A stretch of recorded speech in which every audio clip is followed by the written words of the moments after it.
Welcome to another episode of The Spouse Angle. We've had a couple episodes focused on the coronavirus now, some of the hardships on the military community.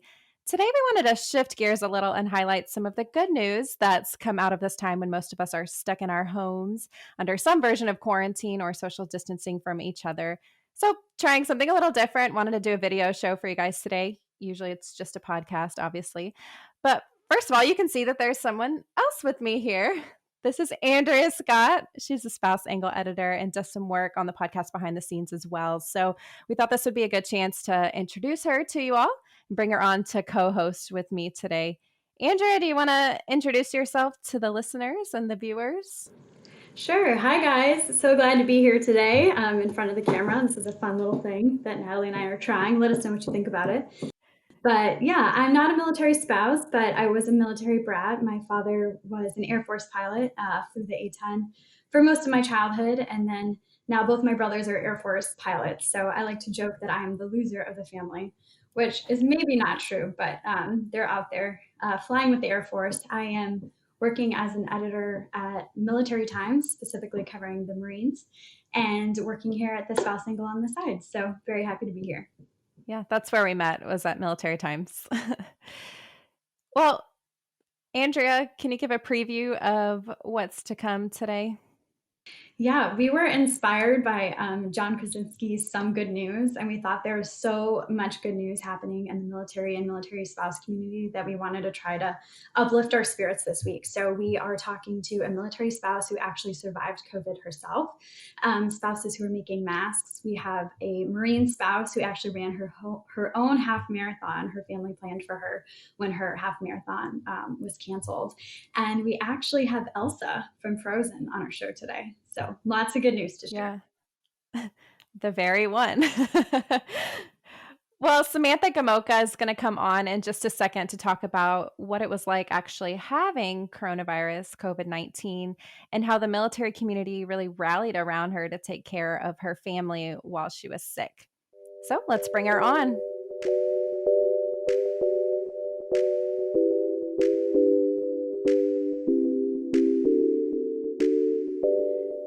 Hi, Samantha. How are you? Good. Thank you so much for having me. How are you feeling, first of all? I'm feeling better. I'm feeling better. It's been an interesting 4 weeks, but I think that we're all on the mend, my husband and daughter included. And so now we're ready to embrace good health going forward. So, can you share your story? What was it like actually having the coronavirus? At the beginning, I wasn't even sure I really had it. I think that the symptoms initially, and this was mid-March, I came down with symptoms March 19th, that it was the fever, the shortness of breath, the cough that everyone was on the lookout for. And my symptoms actually started with a headache. I had a headache for several days, and then I developed the dry cough. And it was 3 days later that I developed fever, body aches, chills, just general malaise. Which was an interesting presentation. So initially I was kind of stuck in that place of fear and disbelief. You know, you're so inundated with stories from the news that you really can't even imagine that it's happening in your own home. I think that the scariest part of it was the shortness of breath, which developed around day 7 as symptoms for me. And that wasn't a symptom that I had ever experienced before personally. So, how did you get tested? How did all of that end up happening? Initially here in New York, when my symptoms started, I contacted my primary care provider who referred me to the health department, and they had instructed me to self-quarantine. So I was in a spare bedroom in the house, just basically laying in bed. Once the shortness of breath started, I had to seek emergency care. So I went to a local hospital and they did imaging and lab work, and that's where I received my testing for COVID. And you're a healthcare worker, right? Mm-hmm. So, Yep. Do you know how you were exposed? I can't pinpoint it. I'm a physician assistant, but I work in dermatology, so certainly it's not an emergency room situation. But the protocols back in mid-March were, people weren't wearing masks. We were just practicing good, thorough hand washing and hand hygiene in between each patient. I became ill and several others in my office with similar symptoms, but unfortunately, myself and another PA were the only ones actually tested. My husband ended up developing symptoms and he was tested. And then this past Friday, my 4-year-old daughter came down with symptoms. And that was actually after my husband and I were cleared by the health department. She developed a fever of 103, body aches, chills, just general malaise, which I would go through those symptoms a million times over before I watch her go through them again. I think that was the heart wrenching part, was watching her suffer. And we stayed away from Motrin, using just Tylenol, and we just couldn't get that fever down for 5 whole days. So, oh my gosh, it's been a rough week, but Wednesday was the last day of fever. And if you hear banging on the door, I'm kind of sequestered in our den right now, and I have the 3 kids up and running. So, back to usual. I had read that the military community had really rallied around you guys. Tell me what that was like for you. It was honestly incredible. And I think that through the illness, we really had to find those pockets and opportunities for joy to really pull the goodness out of the situation.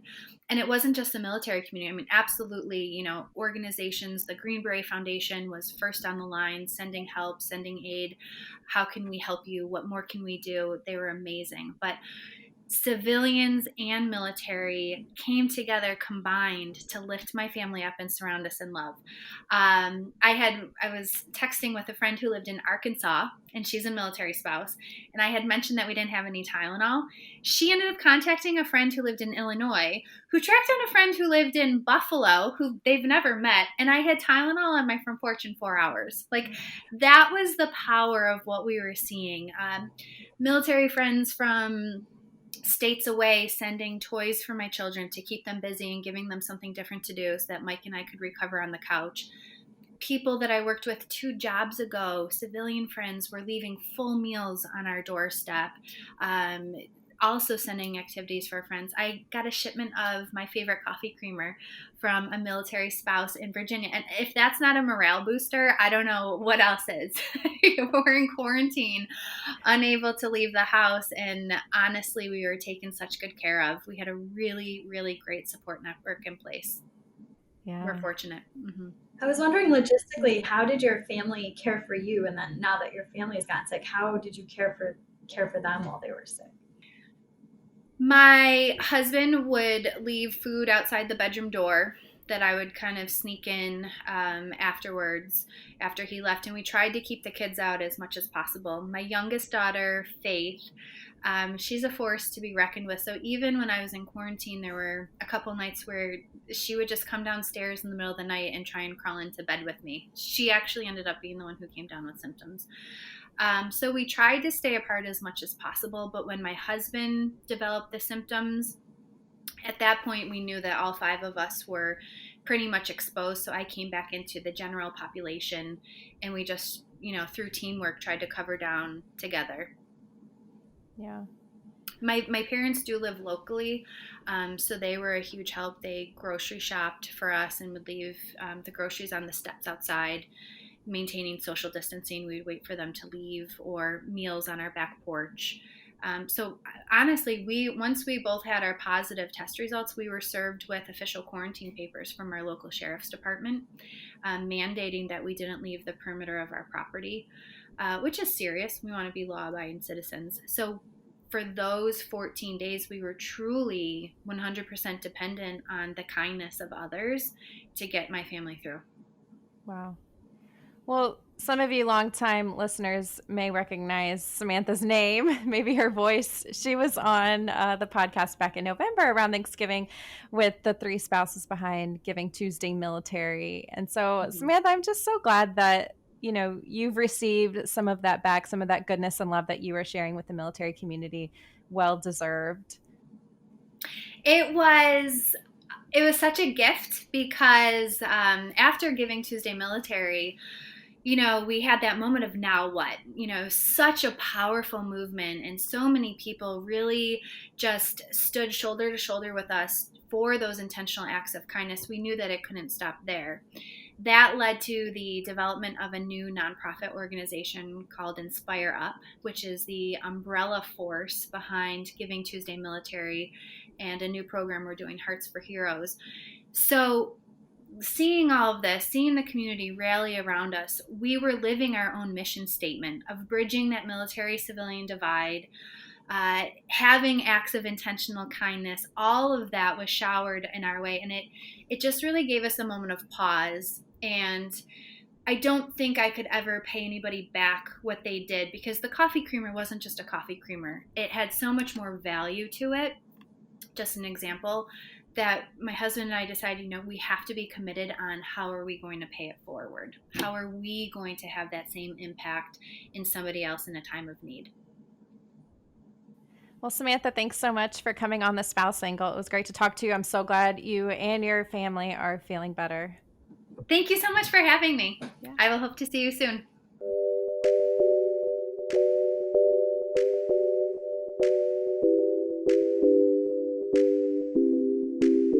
Now on to some other good news that's happened in the last few weeks. At Fort Leavenworth in Kansas, troops were up at 3 a.m. in early April helping commissary workers restock the shelves before another busy day of grocery shopping. And over in Virginia, we have Marine spouse Kelly Mooney. She has run a half marathon after every baby that she's had. So when she had her third child in 2019, she signed up for DC's Rock and Roll Half Marathon, which was supposed to take place in March. But when she found out it was canceled due to coronavirus, she was super discouraged. Her family, which lives nearby, decided to step in and create their own course for her, complete with a finish line and a medal that they had printed with the name of their first half marathon on their back. So they have a big family. She's one of 12 kids. There's her and her brother Shane running, her younger running buddy and training partner. But yeah, they had 12 siblings, and this is before the shelter in place, if anybody's worried or wondering. This was mid-March, but they had cars and motorcycles and everybody cheering her on the whole 13 miles. But I talked to Kelly this morning, and she said it was so special and encouraging, especially her dad has run a lot of races himself. He knew how much the race meant to her, and so he pulled it together for her. And she said in some ways it was actually better than doing the actual race, because she felt so loved and so supported by her family. So sweet. In Illinois, Navy wife Megan Philpott and a group of sailors, other spouses, and other volunteers delivered school meals to more than 200 kids whose parents were not able to pick up the food themselves. And initially, at kind of the start of this quarantine period, they actually took up donations to provide meals for children over the weekends whose families were unable to do that as well. And Megan also said the group provided one healthcare worker's kids with a big bag of activities and made up an Easter basket for an employee of their favorite local business. We've seen plenty of stories and submissions of military spouses who are working really hard at home to sew masks and make masks for their local healthcare workers and for others who need them in their communities. Navy wife Jeanette Metters told us that she's sewn about 80 so far out of her home in California, and she's been making them for civilians and for nearby hospitals, and she's even sent some to troops in San Antonio who are requesting them. Yeah, and Navy spouse Danielle Martin has also been sewing away from her house. She's made more than 350 so far for residents on her base and workers at 2 different hospitals.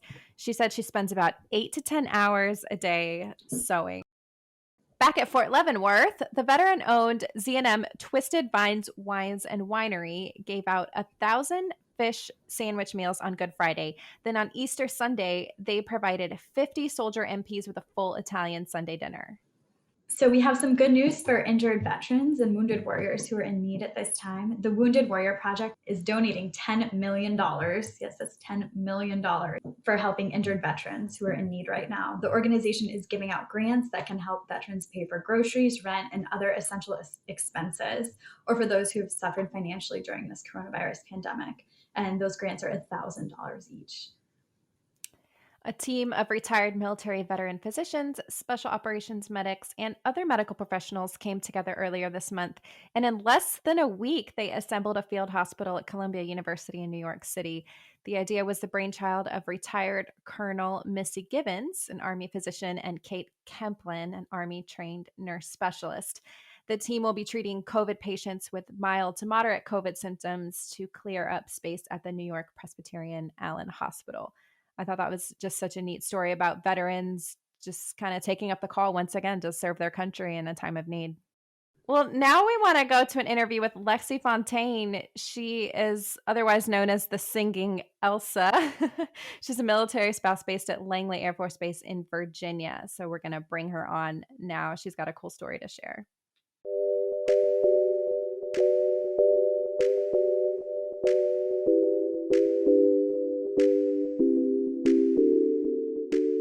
Well, it looks like we have our very own Disney princess right here today.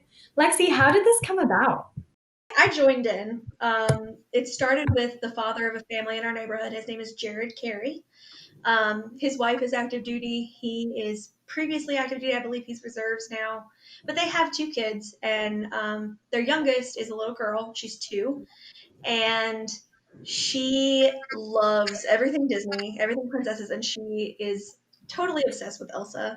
When all of this started happening with COVID-19 and people being placed on stay-at-home orders and stuff, he was like, how cool would it be to be able to put some magic in a time like this, where things are so dark and so uncertain. And so one night he was like, I'm just going to do it. I'm just going to walk outside. I'm just going to do the Elsa call.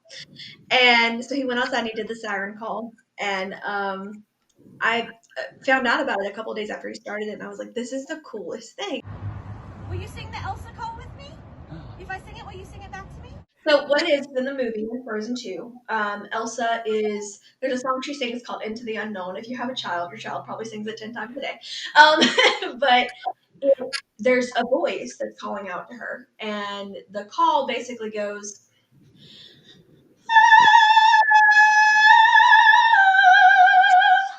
and throughout Into the Unknown, Elsa sings back and forth with this voice as it's calling her out over the mountains. And it happens at nighttime in the movie when there's lights in the sky and stars. And so he was like, well, let's do it at night. And that way kids will walk outside and it's like they're hearing the voice from the movie. I don't know, it's just really, really cool. And it's, for me, a lot of times what I'll do is I'll do like driveway concerts at night if I don't get in the car and ride around, and I'll get out there and I'll do the Elsa call in between songs that people and their kids request. So you're riding in your car around the neighborhood as Elsa. That's what you're doing? Yeah, so that was how it started with the costume. So the first few nights I participated, I just did it as Lexi. I had promised a few parents that I know in the neighborhood that I would ride over in my car and sing to their children. And one of my friends has a little girl who, she messaged me the night that I was coming to visit them, and she was like, so she's going to be wearing her Anna costume and she's going to be holding Olaf. And I was like, okay, hold on. I was like, I have an Elsa costume. I'm not sure it's going to fit, but give me a second. And so years ago, 2015, I was doing princess performances at charity events and at children's hospitals and things like that. So I accumulated a few different high quality costumes back then. But with my health issues, they haven't fit me in a few years. And so I was like, we'll see. I was like, why not? Just try. And I pulled out the wig and I pulled out my whole costume, and lo and behold, it fit. And I was like, oh my gosh, this is the best thing ever. And so I got in the car, my husband drove, and there's videos of me like out the window talking to people's kids as Elsa. For me, it's a really fulfilling thing, because I think that what we're all going through right now is so hard, even as adults, because it's so uncertain and it's so dark.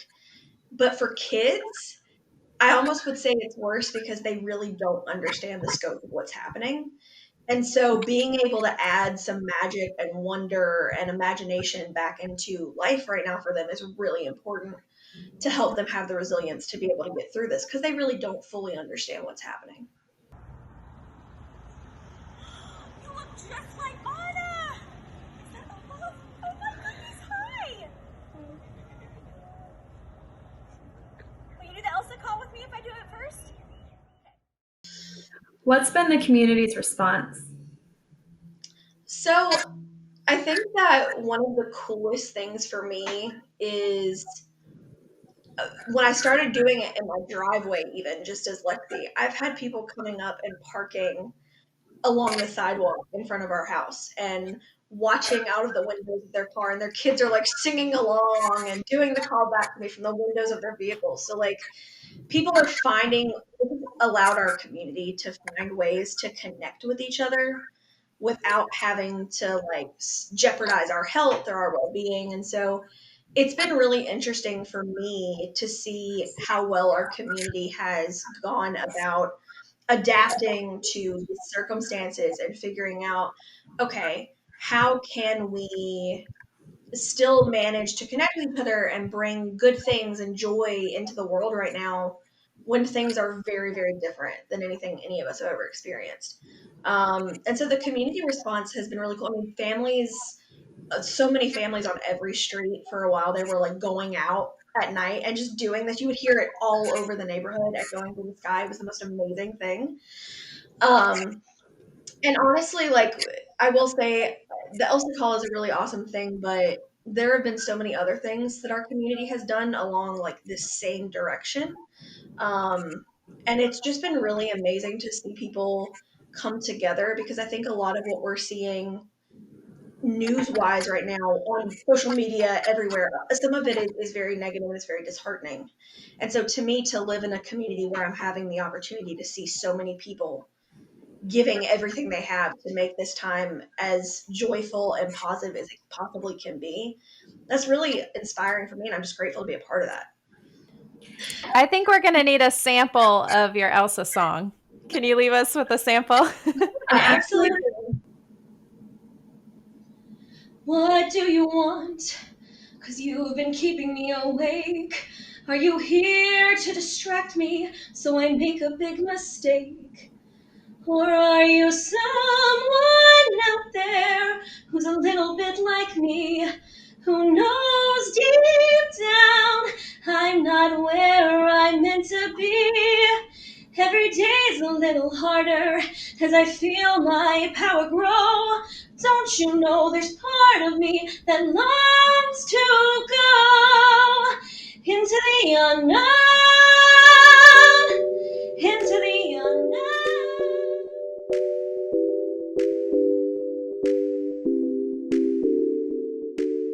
Well, that was so fun. I'm glad Lexi came on. That's absolutely amazing. She's so talented. We have one last video for you. Though troop movement has mostly been halted right now, we know that there will be more military homecomings soon. And we know how fun and good these videos are. So here's our favorite surprise homecoming video that we saw right before the pandemic started. Lance Corporal Abasiano Udafia came home to Florida from Okinawa, Japan to surprise his mother, Betty, whom he hadn't seen in a year. She had a priceless reaction. Take a look. Cheese, I'm videotaping. Cheese. Hi, Uncle JJ.